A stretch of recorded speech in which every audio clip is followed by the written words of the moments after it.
Wondering whether to back the bid? Some bright people break down the numbers for Chicago's Olympic dream. Live from Chicago's NBC5, this is NBC5 News at 6. And you've heard the pros, you've heard the cons. Now go behind the numbers with what the Olympic bid will really cost.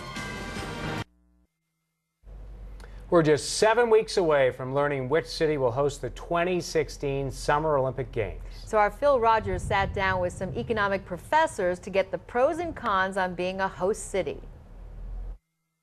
If there are two continuing money questions being asked about the proposed Chicago Olympics, they come down to these. What would be the benefits of the games and what would they cost? And you just, at some point, it's like the potato chip ad, you just can't stop spending money. This room full of economists plus one politician sat down in a classroom at Northwestern University to mull over the possible pros and cons.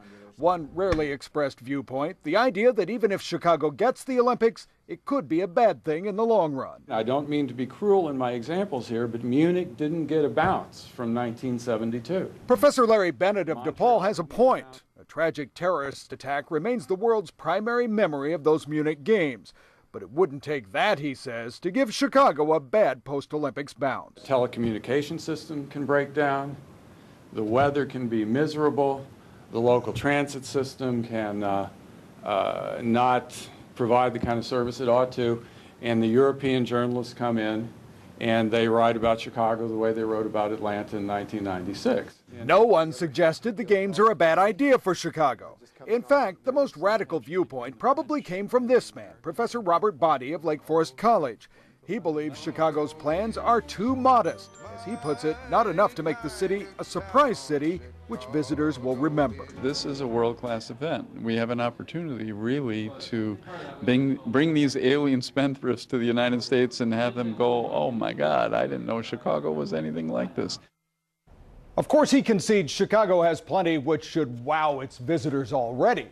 Now, this entire debate can be viewed at the website known as a balanced discussion at chicago2016.com. That's the same website which is involved in litigation with the Olympic Committee about use of the Chicago 2016 name. Allison? 7 more weeks and then we'll know. Thanks, Phil.